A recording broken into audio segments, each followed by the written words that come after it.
మళ్ళా ఎందుకు ఇక్కడి నుంచి వెళ్ళిపోతున్నాం? ఏమ్మా చెప్పండి, ఎందుకు వెళ్ళిపోతున్నాం ఇక్కడి నుంచి మనం మళ్ళీ?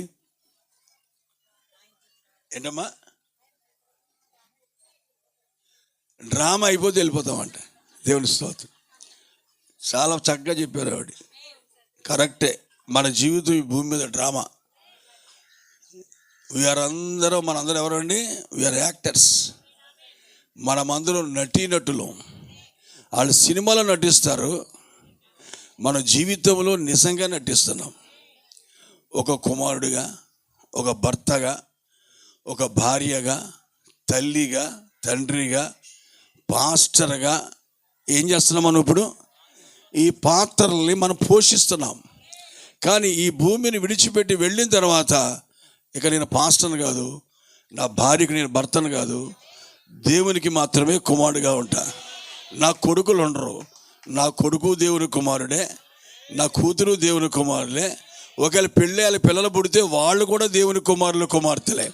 అక్కడ అందరూ సహోదరులు సహోదరులే ఉంటారు తప్ప భార్య భర్తలు అట్లాంటి వాళ్ళు అక్కడ ఉండే అవకాశమే లేదు. దేవునికి మహిమ కలుగును గాక. కనుక నేను చెప్పేది ఏంటంటే, నిజంగానే ఒక పని కోసం వచ్చాం అక్కడ మనం. కరెక్టేనండి. బయలుదేరి మనం ఏదన్నా ఊరు వెళ్తాం కదా. ఎందుకు వెళ్తాం? ఏదో ఊరు వెళ్తాం, సరదాగా బస్సు ఎక్కి ఆ ఊర్లో దిగి మళ్ళీ వచ్చి బస్సు ఎక్కి వచ్చేద్దామా? ఎందుకు వెళ్తాం మనం? ఏదో పని ఉంటేనే వెళ్తాం, పని లేకుండా వెళ్తామా? అలాగే ఈ భూమి మీదకి వచ్చిన ప్రతి మనిషికి ఏదో పని ఉందంటారా? అక్షరాల ఉందండి. దాన్ని మీరు గమనించాలి. ఇది ఉదయకాలము ఏంటో విషయం నేను చెప్పేది మీకంటే ఈరోజు ప్రియులారా, చూడండి, చిన్నగా అర్థం చేసుకోండి జాగ్రత్తగా. ఇక్కడ యేసు ప్రభువారు జన్మ కోసం మాట్లాడాడు. మనము ఒక దగ్గర నుంచి ఇక్కడికి వచ్చాం తప్ప మనం ఇక్కడ వారము కాం. ఒక 60 సంవత్సరాలు 70 సంవత్సరాలు ఉన్నా 100 సంవత్సరాలు జీవించినా కూడా మనం ఇక్కడ వారము కాం. ఇక్కడ పర్మనెంట్ కాదు. మనం కష్టపడి ఇల్లు కట్టి రెక్కల మొక్కలు చేసి 100 ఎకరాలు సంపాదిస్తున్నారు. ఉపయోగం లేదు వాళ్ళకి, ఏమీ లేదు, సంతోషం ఏమీ లేదు వాళ్ళకి. నేను అంటున్నాను, ఇవన్నీ కూడా సంపాదించుకోవడానికి మాత్రమే దేవుడు మనల్ని ఇక్కడికి తీసుకురాలేదండి. ఆయన మనం పంపించాడంటే there is a purpose about your birth. You have a purpose in your life. నీ జీవితంలో ఒక ఉద్దేశం ఉంది దేవునికి. మనం వచ్చిన కాడి నుంచి, ఊహ తెలిసిన కాడి నుంచి ఆలోచించే ఆలోచనలు ఏంట్రా అంటే, ఎలా బతకాలి, ఏం తినాలి, ఏం తాగాలి, ఏం సంపాదించుకోవాలి, ఎంత ఎక్కువ సంపాదిస్తే ఎంత బాగుంటుంది, డబ్బులు ఎంత కావాలి, లేకపోతే ఇల్లు ఎంత మంచి కట్టుకోవాలి, ఈ ఆలోచనలతోనే మనం జీవిస్తున్నాం. అందుకే దేవుడు మాట్లాడుతూ అంటాడు, నా తలంపులు మీ తలంపులు వంటివి కాదన్నాడు. మీరు ఈ భూమి మీదకి వచ్చింది నా తలంపులు నెరవేర్చడానికి వచ్చారు మీరు. కానీ మీరు నా తలంపులు నెరవేర్చకుండా మీరు ఏం చేస్తున్నారు? మీరు మీ తలంపుల ప్రకారమే చేసుకుంటూ పోతా ఉన్నారు. అందుకే అంటాడు, మీరు వెంటనే నా వైపు తిరగండి, భక్తిహీనులు మీ మార్గాలు విడిచిపెట్టండి, పాపులు తమ మార్గాన్ని విడిచిపెట్టండి. నేను మిమ్మల్ని పంపించింది భూమి మీదకి మీ ఉద్దేశాలు నెరవేర్చుకోవడానికి కాదు. దేవుని స్తోత్రం కలుగును గాక. కాబట్టి ఈరోజు మీకు అదే చెప్తున్నా ప్రియులారా, ప్రతి వాళ్ళకి వాళ్ళ పరిస్థితులు కొన్ని ఉన్నాయి, వారి సమస్యలు కొన్ని ఉన్నాయి వారికి. ఇక కుడితిలో పడిన ఎలక కొట్టుకున్నట్టు ఆ సమస్యల్లోనే మనుషులు కొట్టుకుంటున్నారు తప్ప మిగతా విషయం గురించి మనుషులు ఆలోచించలేని స్థితిలో ఉన్నారు ఈరోజు.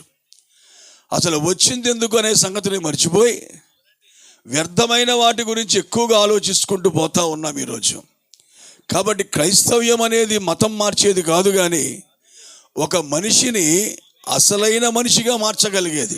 దేవుని స్తోత్రం. ఇది మనిషిగా బ్రతకలేని కాలం. ఇది మనిషి పశువులా బ్రతుకుతున్నాడు ఈ కాలంలో. ఒక జంతువు కన్నా హీనంగా మనిషి జీవిస్తూ ఉన్నాడు. వారు చేసే పనులు, వారి కార్యాలు, వారి ఊహలు, వారి ఆలోచనలన్నీ కూడా బహుగా పాడైపోయి ప్రియులారా, దేవునికి ఎంతో దూరంగా జీవిస్తున్న ఈ కాలంలో దేవుడు ఎందుకు నీతో మాట్లాడుతున్నాడు ఈరోజు? నేను చెప్తున్నాను ఇంకో మాట కూడా. ఈ రోజున కొంతమంది కూటంలో కొత్తగా వచ్చి ఉంటారు, ఇదే రోజు వారు నన్ను చూస్తుంటారు ఎప్పుడు, లేకపోతే వాళ్ళు ఎప్పుడు కూడా వాక్యాన్ని కూడా వినుండరు. దేవుని స్తోత్రం. మరి ఎందుకు వచ్చావు ఇక్కడికి? మా బంధువులు ఇస్తారమ్మా, బంధువు లేదా అల్లుడు తాలూకా నేను, కూతురు తాలూకా నేను, లేకపోతే కోళ్ళ తాలూకా నేను, అందుకే వచ్చాను ఇక్కడికి అనొచ్చు. కానీ ఆయనకి ఇష్టం లేకుండా ఈ కూటంలోకి వచ్చి కూర్చొని వాక్యం వినడం నీ వల్ల కాదు. దేవుని స్తోత్రం. వాక్యం వినే అవకాశం కూడా దేవుడు ఇస్తే తప్ప you can't hear the word of God. నువ్వు దేవుని వాక్యాన్ని వినలేవు. నువ్వు వింటున్నావు అంటే something there is the will of God about your life. నీ జీవితం పట్ల ఏదో దేవుని యొక్క ఉద్దేశం ఉన్నది. కనుక నువ్వు విన్న వాక్యానికి ఒక రోజు మళ్ళా నువ్వు జవాబు కూడా చెప్పాల్సి వస్తుంది. దేవునికి మహిమ కలుగును గాక. హల్లెలూయా. కనుక ఈరోజు మీరు గమనించండి, నేను చెప్తున్నా 2 మాటలు చదివాను బైబిల్లో నుంచి. 2 మాటలు మీకు చిన్నగా వివరిస్తాను. ఎక్కువసేపు చెప్పను, కంగారు ఏం పడొద్దు. 1 గంట లోపే నేను ముగించేస్తా ఇంచుమించుగా. దేవుని స్తోత్రం. ఏంటమ్మా భోజనాల గురించి కాదు, మరి నేను ముసలోళ్ళు అయిపోయిన ఒప్పుకునే ఉన్నారు కదా. అప్పుడు కుర్రోడ్ని చూసినట్టు చూడకూడదు ఇప్పుడు నన్ను మీరు. దేవుని స్తోత్రం. సరే, ఇక్కడ నేనేం చెప్తున్నాను గమనించండి ప్రియులారు. ఇక్కడ యేసు ప్రభు వారు ఒక ధర్మశాస్త్రోపదేశకుడు వస్తే అతనితో మాట్లాడుతూ ఒక చక్కటి మాట చెప్పాడు. అతను చూసిన కార్యం చాలా గొప్ప కార్యం. ఏం కార్యం చూశాడంటే, అతను ఒక పెండ్లి విందులో ద్రాక్షరసం చేయడం చూశాడు. యేసు ప్రభు వారు నీళ్లను ద్రాక్షరసంగా మార్చాడు. అతని పేరే నికోదేము. కరెక్టేనండి. 3వ అధ్యాయంలో యోహాను సువార్త 3లో నికోదేము అనే అతను ఉన్నాడు. అతను ధర్మశాస్త్రోపదేశకుడు. అతని వయసు ఎంత ఆ కాలంలో అంటే 90 years. ఎంతండి? అతనికి 90 సంవత్సరాల వయసు. ఈ 90 సంవత్సరాల వయసు ఉన్న ఆయన 30 సంవత్సరాల వయసు ఉన్నవాడి దగ్గరికి వచ్చాడు. దేవుని స్తోత్రం. అది కొంచెం షేమ్ అతనికి. అంటే ఇంత వయసు ఉన్నవాడు, అనుభవంతో ఉన్నవాడు 30 సంవత్సరాలు ఉన్న యేసు ప్రభు దగ్గర రావడం షేమ్గా అనిపించి, ఇంత పెద్దోడు నేను చిన్నోడి దగ్గరికి వెళ్తున్నాను అన్నట్టు అనుకుని ఎవరికి కనబడకుండా రాత్రి వాళ్ళు వచ్చాడు. చాలామంది ఇళ్లలో ప్రార్థన చేసుకుంటారు చేస్తే బయట కనబడరు. దేవుని స్తోత్రం. చర్చికి వెళ్తే మళ్ళీ ఆయన తినేస్తాడనో, లేదా ఇంకెవరు బయట వాళ్ళు ఏమన్నా అంటారని, బయట వాళ్ళు వెళ్ళేస్తారేమని భయం. నేను అంటున్నాను, ప్రతి రహస్య విశ్వాసి ఏదో ఒక రోజు యేసు గురించి ఒప్పుకొని తీరాలి బయటకు వచ్చి. Hallelujah. You have to give the witness. ఖచ్చితంగా అందరి ముందు బహిరంగ ఒప్పుకుంటేనే దేవుడు పరలోకంలో నిన్ను ఒప్పుకుంటాడు, లేదా ఒప్పుకోడు ఆయన. దేవుని స్తోత్రం. హల్లెలూయా. సరే, వచ్చాడు నికోదేము. వచ్చి కారణం ఏంటంటే, యేసు ప్రభు చేసిన కార్యం మామూలు కార్యం కాదు. అది నీళ్లు ద్రాక్షరసంగా మార్చాడు ఆయన. చూశాడు దగ్గరుండి. ఆ ద్రాక్షరసం రుచి చూస్తే అంతకుముందు తాగిన దానికన్నది చాలా చాలా మధురంగా ఉందంట. ఏమయ్యా, మనుషులు మత్తుగా ఉన్నప్పుడు వాడు ఏం తాగుతున్నాడో తెలియదు కాబట్టి ఏదో ఒకటి పోసేస్తారు. నువ్వు చూస్తేనేమో ఏం చేసావు, ముందేసిన దానికన్నా మంచిదాన్ని వెనకాల ఉంచుకున్నావు ఏంటి నువ్వు అని చెప్పి విందు ప్రధాన ఆశ్చర్యపోయాడు. ఎలా జరిగింది ఏంటంటే, అక్కడ మీ అందరికీ తెలిసిన కథే కదా. కథ కాదు, అది జరిగిన చరిత్ర. మరి ద్రాక్షరసం అయిపోయింది. ఆ విందుల్లో ఆ రోజున అంతే కదా, ఏ విందుకి వెళ్ళినా జనాలందరూ ఏం చూస్తారు, మనుషులకు ఇష్టమని అన్నీ అడిగినంత వడ్డిస్తే మంచి విందు, అంతేనా, చాలా మంచి విందురా బలి పెట్టారా అంటారు. ఒకవేళ అడిగినంత ఇవ్వకుండా ముఖం సాటి వెళ్ళిపోయారు అనుకోండి, పెట్టి అల్లాడరా భోజనం, ఎందుకు భోజనం తింటా కూడలే కానీ వచ్చేవాడు మనం ఇక్కడికి అని తిట్టుకుంటూ వెళ్తారు. అక్కడ కూడా అలాంటిది ఏంటంటే, ద్రాక్షరసం కనుక అడిగినంత పోయకపోతే షేమ్ అయిపోతారు. కాబట్టి అది వారి ఆచారం. అలాంటి టైంలో పెళ్లి కొడుకు చాలా విచారపడుతున్న సమయంలో అక్కడ ఎవరున్నారంటే, యేసుక్రీస్తు ఎవరో తెలిసిన వ్యక్తి ఉన్నది. ఆమె మరియా. ఆమె యేసు తల్లి కాదు. నమ్ముతారా? మరియా యేసు తల్లి కాదు. తెలుగు బైబిల్లో అమ్మ అని రాశారు కానీ తప్పు. యేసు ప్రభు ఎక్కడ కూడా మరియమ్మను అమ్మని పిలవలే. ఆయన పిలిచింది ఓ స్త్రీ అని పిలిచాడు. ఓ స్త్రీ అని పిలిచాడు. చాలామంది క్రైస్తవులకే తెలియదు, మూర్ఖులు క్రైస్తవులు. తల్లి మరియమ్మ అంటారు. ఏం కాదు, మరియమ్మ కూడా యేసుప్రభు కోసం పరిశుద్ధాత్మ గురించి మేడగదిలో 120 మందితో కలిసి ప్రార్థన చేసుకుంది ఆమె. దేవుని స్తోత్రం కలుగును గాక. యేసుక్రీస్తుకి తల్లి తండ్రి లేరు, మనకు అమ్మా నాన్న ఉన్నారు. మన అమ్మా నాన్న కూడా దేనికి అమ్మా నాన్న? కనపడుతున్న ఈ బ్లాక్ శరీరం ఉందే దీనికి అమ్మా నాన్నాళ్ళు. లోపల ఉన్నాడే వాడికి అమ్మా నాన్న లేరు, వారికి దేవుడే తండ్రి. దేవుని స్తోత్రం కలుగును గాక. హల్లెలూయా. కనుక అప్పుడు ద్రాక్షరసం అయిపోయేటప్పటికి మరియమ్మకు తెలుసు ఆ విషయం ఏదో. ఏమని? యేసుక్రీస్తు సామాన్యుడు కాదు, నా యొక్క గర్భములోంచే వచ్చాడు, కానీ ఈజ్ నాట్ మై సన్. ఇతడు నా యొక్క కుమారుడు కాడు, ఇతడు దేవుడు అని చెప్పి ఆమెకు తెలుసు. అందుకే తిన్నగా పరిగెత్తుకొచ్చి, నాయన ద్రాక్షరసం అయిపోయిందని. దేవుని స్తోత్రం. నన్నేం చేయమంటావు అన్నాడు ఆయన. నా టైం ఇంకా రాలేదు అన్నాడు. నా సమయం ముందు నేను చేస్తాను, నా టైం ఇంకా రాలేదు, నాకేం తెలియదు, నువ్వేం చేస్తావు వచ్చాయి అని చెప్పేసి పరిచారకులు ఉన్నారు అక్కడ. ఎవరు? పనివాళ్ళు. ఆయన మీతో చెప్పించేయండి అంతే. వెళ్ళిపోయింది అక్కడి నుంచి. ఆయన అన్నాడు 6 రాతి బాణాలు ఉన్నాయి. దేవుని స్తోత్రం. ఈ 6 రాతి బాణాల నిండా నీళ్లు నింపేయమని అడిగాడు. ఏం చెప్పాడు ఆయన? బాణాల్లో నీళ్లు నింపండి అన్నాడు. నింపారు. ముంచి పట్టుకెళ్ళండి ఇప్పుడు అన్నాడు. అక్కడ ఏ మంత్రాలు చదవలే, ఓం భూమ్ బుస్ అనలే, ఏమనలే, ఏమీ చేయలే. హల్లెలూయా. ముంచి పట్టుకెళ్ళండి అయ్యా అన్నాడు అంతే. వారు ఆ మాట నమ్మి ముంచి పట్టుకెళ్ళారు. అది మధురమైన ద్రాక్షరసం అయింది. దేవుని స్తోత్రం. ఇజ్రాయేల్ దేశంలో ద్రాక్షరసం తయారు చేయాలంటే ఎంత తెలుసా మీకు? ఎన్ని రోజులు పడుతుంది? 30 రోజులు పడుతుంది. 30 రోజులు పడుతుంది. దాన్ని ఊరబెట్టి చేసి అన్నీ చేసేటప్పటికి, దాన్ని తాగే సమయం వచ్చేటప్పటికి 30 రోజులు అయితే కానీ ద్రాక్షరసం తయారవ్వదు. అలాంటిది ఒక్క క్షణములో ఆయన ద్రాక్షరసం చేసేటప్పటికి ఆశ్చర్యమైపోయింది. ఎవరికి? మహా పండితుడు, ధర్మశాస్త్రోపదేశకుడైన నికోదేముకి మతిపోయింది. ఇది ఎప్పుడు చూడలేదే. I don't know, I never seen this. నేను ఎప్పటికీ చూడలేదు ఈ కార్యాన్ని. నాకు 60 సంవత్సరాల అనుభవం, నా వయసు ఇప్పుడు 90. నేను పుట్టింది మొదలుకొని ఇలాంటి కార్యాన్ని ఎప్పుడూ చూడలే. ఈయన దేవుడే ఉండకపోతే ఈ కార్యం చేయలేడు. కనుక ఈయన సమస్తం ఈయన దగ్గర ఏదో ఉంది, సంథింగ్ ఈజ్ దేర్ అని చెప్పి మనసులో అనుకొని ఆ రాత్రి వేళ వచ్చాడు. దేవుని స్తోత్రం. వచ్చి దేవుడు అతనికి తోడై ఉంటే తప్ప నువ్వు చేసే కార్యం చేయలేరయ్యా ఎవరు అంటుంటే యేసుప్రభు అన్నాడు, ఏం మాట్లాడకయ్యి, నన్ను పొగడాల్సిన పని నీకేమీ లేదు, నీ అవసరం చెప్తున్నాను నేను. You must be born again అన్నాడు. ఏంటంటే వెంటనే కొత్తగా నువ్వు జన్మించు, లేకపోతే చచ్చిపోతావు అన్నాడు. దేవుని స్తోత్రం కలుగును గాక. హల్లెలూయా. అప్పుడు అంత గొప్ప ప్రధాన యాజకుడు, అంత అనుభవం ఉన్నవాడు యేసుప్రభు చెప్పిన మాటకి తలకిందులు అయిపోయాడు. మొత్తం అయిపోయి, ఇదే నేను ముసలోండి 90 సంవత్సరాల వయసు, మా అమ్మ ఎక్కడ ఉంటుంది ఇప్పుడు నేను. అతను తెలిసిందల్లా ఏంట్రా అంటే తల్లి గర్భంలోంచి పుట్టడమే పుట్టుక అనుకున్నాడు. అది మాత్రమే అర్థమైంది అతనికి. దేవుని స్తోత్రం. అర్థమయ్యేటప్పటికీ నీ తల్లి నాకు లేదు, ఇప్పుడు నా తల్లి గర్భంలోంచి మళ్ళా మనిషి ఎలా పుట్టగలడు, ఇది ఎలా సాధ్యమయ్యా అంటుంటే యేసుప్రభు అప్పుడు చక్కటి మాట చెప్పాడు. ఏమన్నాడు తెలుసా? నువ్వేమి ఆశ్చర్యపడగలా చెప్పానని.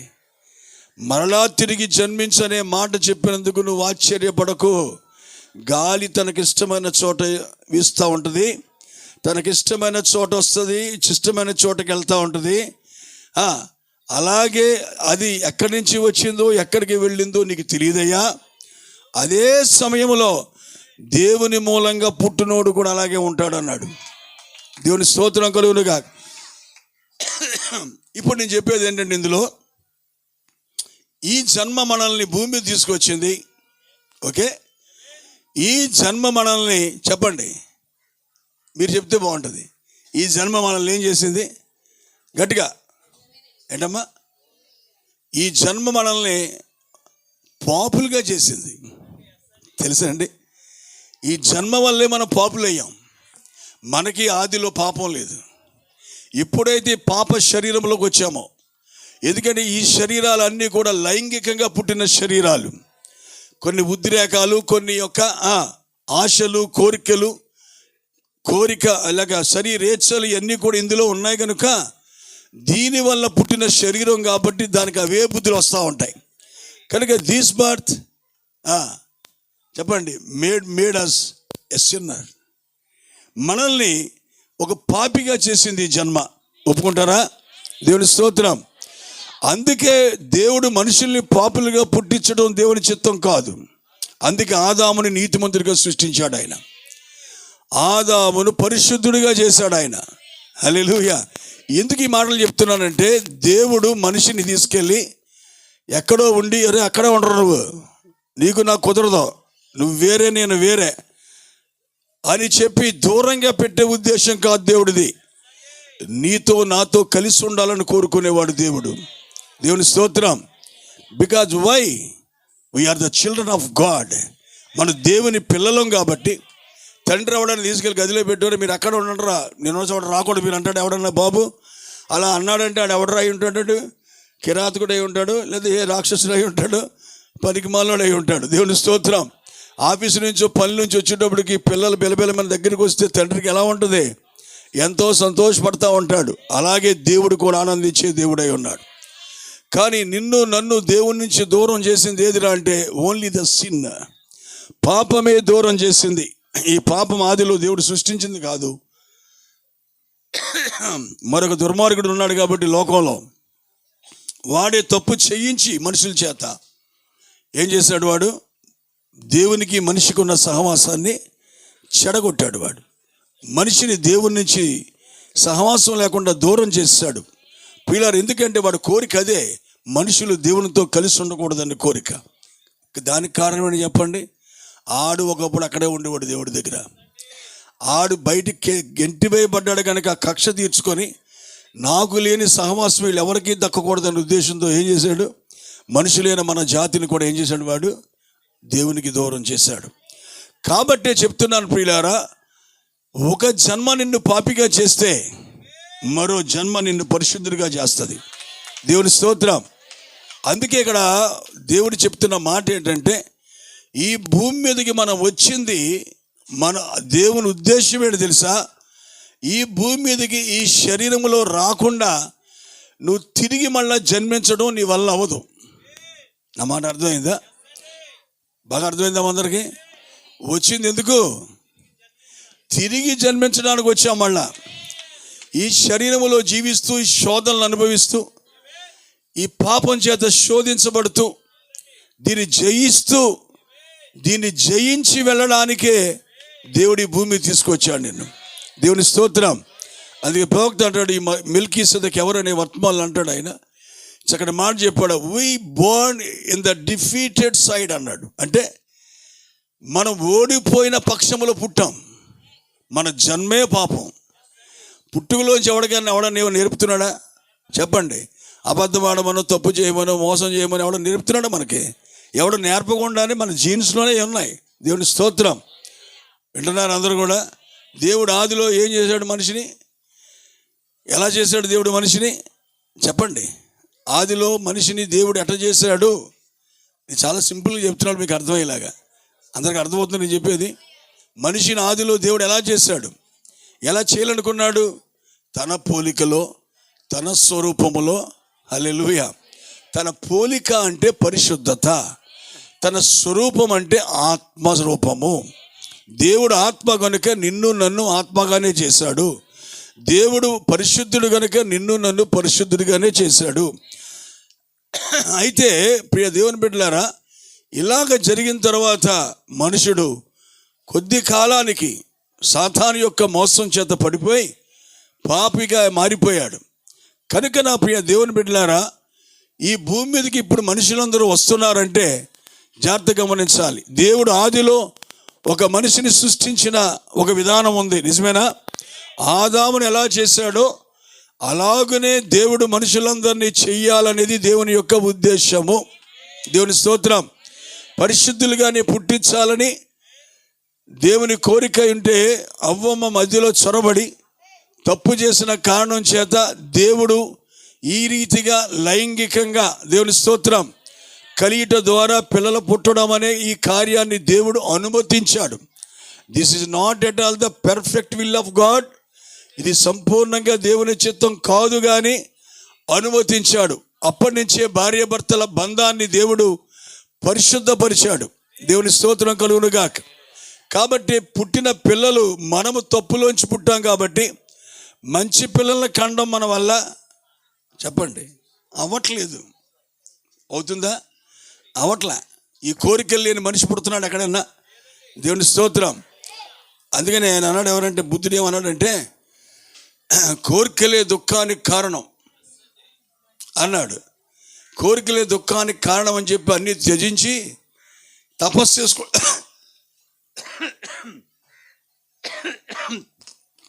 చేసుకున్నాడు ఆయన. అంతేనా?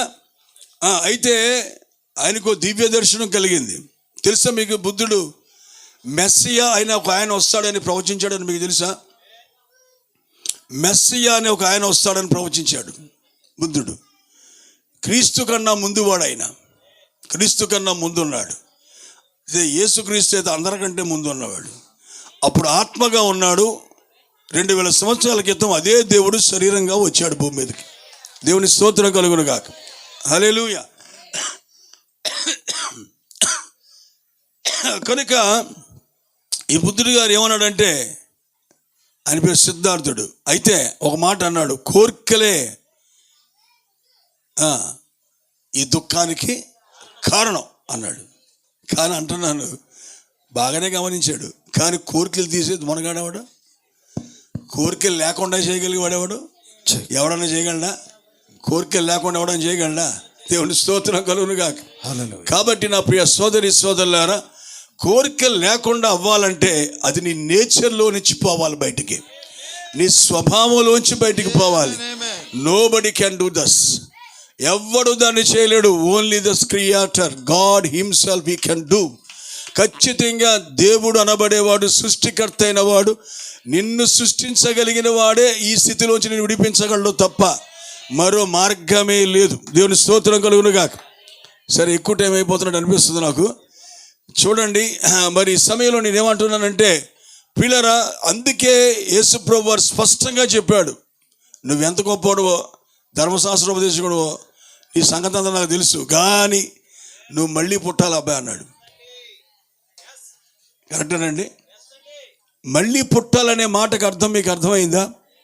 మొదటిసారి కనుక సరిగా నువ్వు పుట్టుంటే, నీ పుట్టుకలోనే పరిశుద్ధత ఉండి ఏ పాపము చెయ్యని ఒక వ్యక్తిగా నువ్వు పుట్టగలిగితే, దేవుని స్తోత్రం, పుట్టగలిగితే మళ్ళీ పుట్టాల్సిన అవసరం నీకు లేదండి. ఏ మనిషి అలా పుట్టట్లేదు కాబట్టి ఈరోజు తప్పనిసరిగా తిరిగి జన్మించవలసిన అవసరం, చెప్పండి, మనందరికి ఉందంటారా లేదంటారా? దేవునికి మహిమ కలుగునుగా. హల్లెలూయా. ఎందుకంటే we are under the influence of genes అంటారు. అంటే మన యొక్క భయంకర జన్యువులు ఉన్నాయే, ఈ జన్యువుల ప్రభావం మన మీద ఉంది. నమ్ముతారా? ఉందా అండి? ఇప్పుడు చూడండి, అమ్మా నాన్న నల్లగుంటే తెల్లపిల్లలు పుడతారా? మాట్లాడరు, పుట్టరు. ఎందుకు పుట్టరు? ఆ జీన్స్, ఆ శరీరంలో జీన్స్ వస్తాయి, అయ్యే వస్తాయి. వాళ్ళ అమ్మేమో భర్తగా తెలియకుండా మోసగించి వేరే పురుషుడితో అక్రమ సంబంధం పెట్టుకుంటుంది. ఈ పిల్ల కూడా వయసు వచ్చిన తర్వాత భర్తను పక్కన పెట్టి అదే పని చేస్తూ ఉంటుంది. ఆ స్వభావము, శరీరంలో రంగు, రూపులు ఇవన్నీ కూడా వస్తున్నాయా? కాబట్టి అంటున్నా, దీని నుంచి తప్పించగల నాదుడే లేడు మనకి ఈరోజు. నేను త్రాగబోతుడు ఎవరైనా ఉంటే వాళ్ళకి ఛాలెంజ్ చేస్తున్నాను ఈరోజు. దేవుని స్తోత్రం, హల్లెలూయా. మీకు దమ్ముంటే మానేసిరండి, చూపిస్తాను నాకు. మీకు ఎవరికైనా దమ్ముంటే ఈ తాగుడు మానేస్తారు రోషంగా ఈ రోజు నుంచి, తప్పు కాబట్టి అని చెప్పి మానేయండి, చూస్తాను నేను. మీరు చేయలేరు ఆ పని. సైతాన్ నీతో పాపం చేయించగలదు, కానీ దానిలోంచి విడిపించే శక్తి దానికి లేదు. మళ్ళీ దేవుడే ఆ పని నీకు చేయాలి. హల్లెలూయా. You must come unto the God. నువ్వు ఖచ్చితంగా తిరిగి మళ్ళీ దేవుని దగ్గరికే రావాలి. వేరే మార్గం నీకు లేదు. ఈ జీన్స్లోంచి నేను తప్పించగల నాదులు లేడు ఎవడు కూడా. కాబట్టి నేను చెప్తున్నాను ప్రియ సోదరులారు, అందుకనే ఇలా చెప్పినందుకు ఎందుకై ఆశ్చర్యపోతావు నువ్వు? హల్లెలూయా. ఇలా చెప్పానని నువ్వు ఆశ్చర్యపడొద్దు. ఎందుకంటే గాలి తనకిష్టమైన చోటుకు విసురుతుంది, అది నీకు కనిపించదు, దాని శబ్దం వింటావు తప్ప అది ఎక్కడి నుంచి వచ్చిందో ఎక్కడికి వెళ్ళిందో నీకు తెలియదు. అలాగే ఆత్మ మూలంగా జన్మించిన వాడు కూడా అలాగే ఉంటాడు అన్నాడు. మీకు ఈ మాట అర్థమైందా? ఈ మొదటి జన్మ నీకు ఎవరిచ్చారు? దేవుడేనా? హల్లెలూయా. చాలామంది పుడతారు కానీ బ్రతకరు. కొంతమంది కడుపులోనే చనిపోతారు. కొంతమంది పుట్టిన 2-3 రోజులకి చనిపోతారు. మరి కొంతమంది అయితే జబ్బులతో పుడతారు, చాలా కాలం ఏడిపిస్తారు వాళ్ళు, తర్వాత వాళ్ళు చనిపోతారు. మరి కొందరు అయితే జీవితకాలం అదే బాధపడుతూ బతికి చివరికి వాళ్ళు చనిపోతారు. నేను అంటున్నా, మంచి బిడ్డగా పుట్టి మంచి బిడ్డగా బ్రతకటం, మంచి బిడ్డగా ఆరోగ్యకరంగా ఉండడం అనేది దేవుణ్ణి కృపిస్తే తప్ప నువ్వు జీవించలేవు ఈ భూమి మీద. దేవుని స్తోత్రం. హల్లెలూయా. దేవుడు ఆ రీతిగా కృప చూపుతున్నాడు మన పట్ల. కరెక్టేనా? మీకు ఏ కాళ్ళు చేతులు వంకరలు లేవుగా? దేవుణ్ణి మీరు ఎంతో స్తుతించాలి ఈరోజు. హల్లెలూయా. ఎంతో స్తుతించాలి. నిజంగా కాళ్ళు చేతులు లేనోళ్ళు పడే బాధలు, కళ్ళు లేనోళ్ళు పడే బాధలు మీరు అర్థం చేసుకుంటే బుర్ర పాడైపోద్ది మీకు. కొన్ని కార్యాలు చూడండి, నేను అసలు చూస్తే నా మనసంతా పాడైపోద్ది. ఏం చేయగలను ప్రభా వీళ్ళ గురించి? కానీ నువ్వు న్యాయవంతుడు, నీ పట్ల ఏ తప్పు లేదు నాయన. ఒక్కొక్కరిని ఎందుకు ఇలా చేస్తావనేది నీ న్యాయం, అది నీ చిత్తం అందులో ఏదో ఉంది. కాబట్టి అని చెప్పి నేను దేవుణ్ణి స్తుతిస్తాను తప్ప, నన్ను ఇలా ఉంచావు ప్రభా, ఏ కాళ్ళు చేతులు వంకర లేకుండా ఆరోగ్యం ఇచ్చావు. కొంతమంది అన్నీ బాగుంటాయి, పాపం మైండ్ పాడైపోద్ది, మైండ్ ఎదగదు. జీవితకాలము తల్లిదండ్రులకి దుఃఖం, వేదన, ఎన్ని పరిస్థితులు. ఈ రోజున అవేమీ లేకుండా మనం ఎట్లా ఉండగలిగామంటే ఎంతగా దేవుని స్తుతించాలి. పిల్లల బర్త్డే అంటే, పుట్టినరోజు అంటే సెలబ్రేషన్ కాదు. ఇది దేవుడు నిన్ను కాపాడి సజీవుడిగా ఆరోగ్యంగా ఉంచినందుకు దేవుని స్తుతించే ఒక స్తుతికోవటం తప్ప సెలబ్రేషన్స్ కాదు ఇవి. క్రిస్మస్ సెలబ్రేషన్ లాగా చాలామంది బుద్ధి లేని వాళ్ళు లేదా అవివేకులైనటువంటి చాలామంది దేవుడికి పుట్టినరోజు చేస్తున్నారు లేదా? దేవుని స్తోత్రం. యేసుప్రభు పుట్టినరోజు అంటే ఇడు మోకం తగలే. దేవుడికి పుట్టినరోజులేంటి? ఆయనకి ఆది లేదు, అంతము లేదు. దేవుని స్తోత్రం. హల్లెలూయా. కాబట్టి ఇలా మనుషులు ఏం చేయాలో తెలియక ఏదో చేసుకుంటూ పోతున్నారు. కాబట్టి ఈ రోజున నేను చెప్తున్న ఈ విషయం ఏంటంటే, పుట్టుక, ఈ భూమి మీదకి నువ్వు వచ్చిన తర్వాత, ఈ భూమి మీద నువ్వు పుట్టిన తర్వాత దేవుడు ఎంత ఆయుష్ ఇస్తాడో, ఈ ఆయుష్ అంతటిలో చాలా ప్రధానమైన విషయం ఏంటి తెలుసా? హల్లెలూయా. తిరిగి మళ్ళీ నువ్వు జన్మించడమే. అది చాలా ముఖ్యమైన కార్యం. ఇంకా చెప్తా, నీకు కొంత వయసు వస్తుంది, కొంత వయసు వచ్చేదాకా నీ సంగతి నీకు తెలియదు. కరెక్టేనా? కొంత వయసు వచ్చేదాకా నువ్వు ఎవరో నీకు తెలియదు, నీ ఏం చేస్తున్నావు నీకు తెలియదు, ఏదో జీవితం అలా జాలీగా పోతుంది అనుకుంటా. But one day will come, ఒక రోజు వస్తుంది. ఆ రోజు వచ్చినప్పుడు ఖచ్చితంగా నీ జీవితం కోసం నువ్వు ఆలోచించే ఒక సమయం వస్తుందండి. ఒక సందర్భం, ఏదో ఒక సందర్భం నిన్ను ఆలోచించుకునేలా చేస్తుంది. కష్టమో సుఖమో ఏదో ఒకటి, వాట్ ఎవర్ ఇట్ బి. అయితే ఏదైనా సరే నిన్ను నువ్వు ఆలోచించుకున్నట్టు చేస్తుంది. అప్పుడు నువ్వు ఖచ్చితంగా నువ్వెవరు అనే సంగతి నువ్వు ఆలోచించాలి. Who is your God? నీ దేవుడు ఎవరు అసలు? ఎందుకు వచ్చావు ఇక్కడికి? ఎలాగొచ్చావు? నీ పంపినవాడు ఎవడు అసలు నిన్ను? మీకు అర్థమవుతుందా అండి? కనుక ఖచ్చితంగా మీరు ఆ విషయాలను ఆలోచించాలి.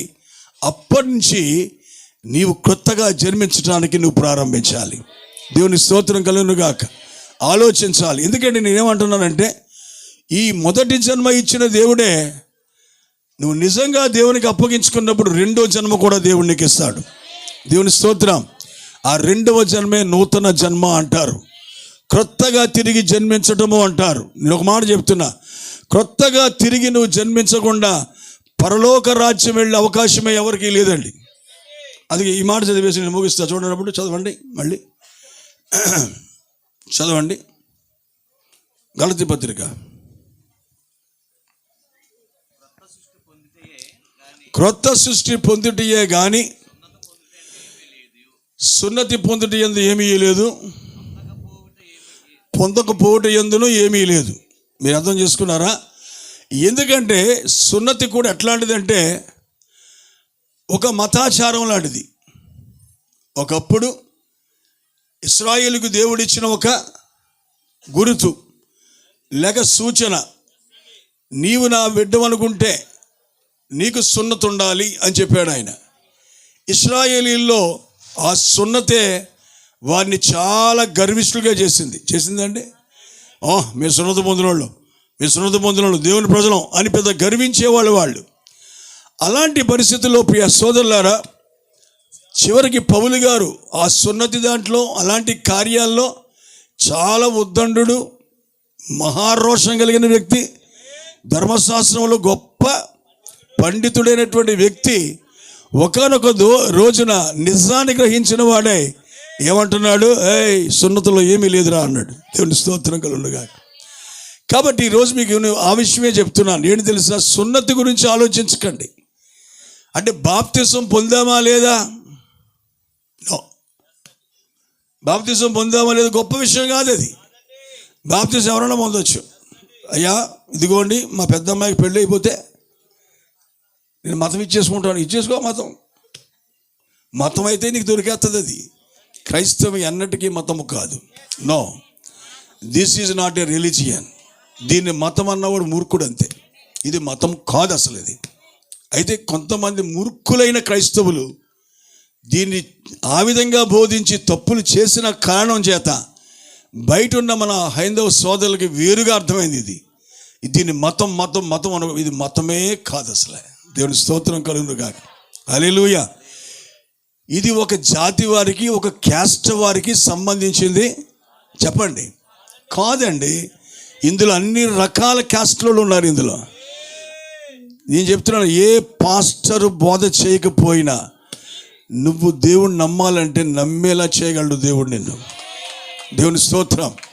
ఏ పాస్టర్ అక్కర్లే, ఏ పాస్టర్ వాక్యం చెప్పక్కర్లా. నువ్వు రక్షించబడ్డం దేవునికి ఇష్టమైతే నీ ఇంట్లో ఒంటరిగా ఉన్నప్పుడు వచ్చి దేవుడు నీతో మాట్లాడగలడు. వై?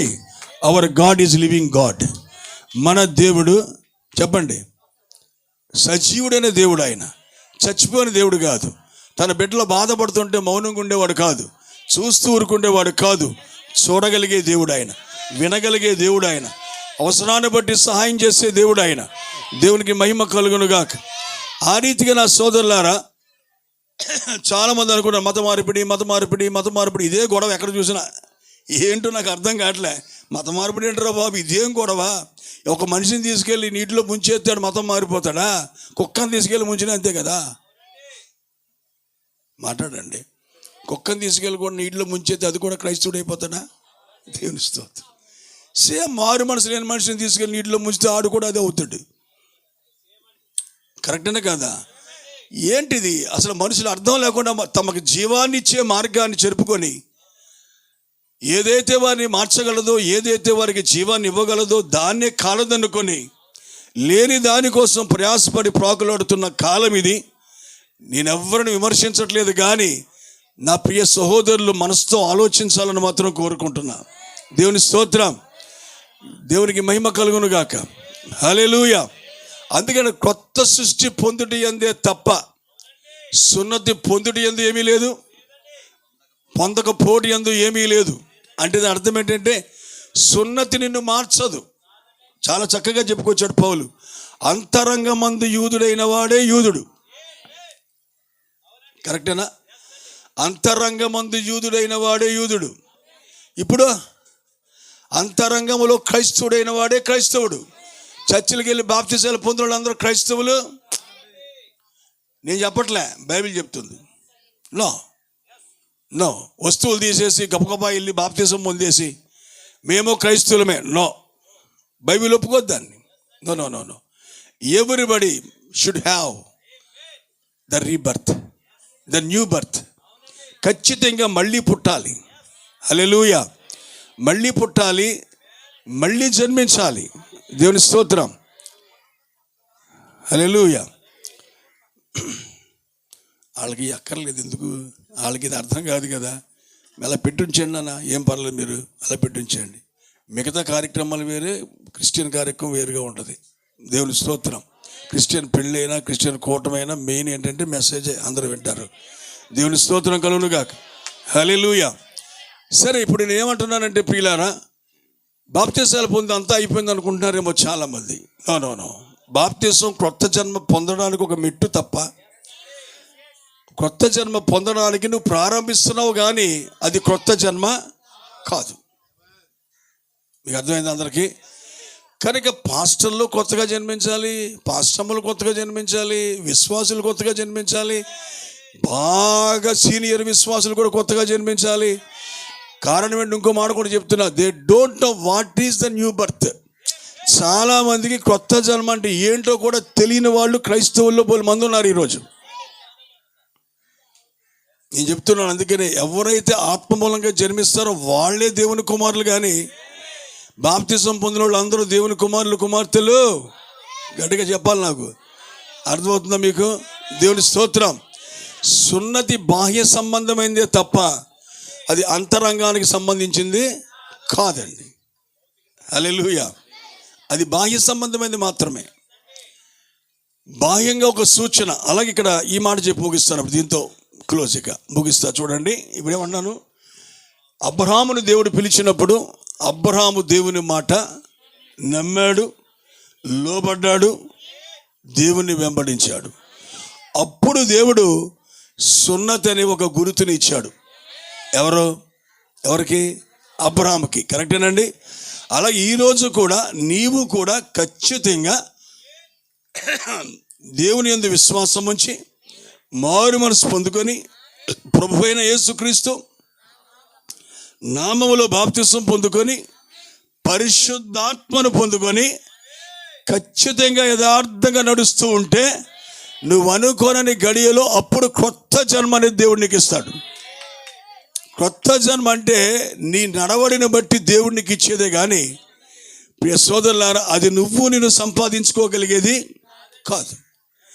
ఏ ఇంట్లో పుట్టాలో నీ ఇష్టమే అయితే ఇలా పుట్టడం కూడా మన ఇష్టమే, కానీ జరగదు. అది ఎవరు పుడతారో వాళ్ళే కొత్త జన్మ జన్మించిన వాళ్ళే. మీకు తెలుసా, బైబిల్లో కొంతమంది క్రైస్తులతో మాట్లాడుతున్న సంఘస్థులతో పరలోకంలో జ్యేష్ఠుల సంఘం ఉందో తెలుసా? జ్యేష్ఠుల సంఘం. ఈ జ్యేష్ఠుల సంఘం ఎవరంటే వీళ్ళందరూ క్రొత్తగా జన్మించిన వాళ్ళు. అందరికీ అక్కడ లేదు అవకాశం. దేవునికి మహిమ కలుగును గాక. కనుక నేను అంటున్నాను, ఈరోజు విశ్వాసులైనా ఎవరైనా కొత్త వాళ్ళైనా వింటుంటే సరిగా అర్థం కాకపోతే మీరు ఒక పని చేయాలి. ప్రభువా, ఆ క్రొత్త జన్మ నాకు కావాలి నాయనా, ఆ కొత్త జన్మ ఈ ప్రభువా. క్రొత్త జన్మ ఏం చేస్తా తెలుసా? మనిషిని కంప్లీట్గా పరిశుద్ధుడిగా మారుస్తుంది. క్రీస్తు లాంటి మనసు అప్పుడు వస్తుంది నీకు, అంతవరకు నీకు రాదు.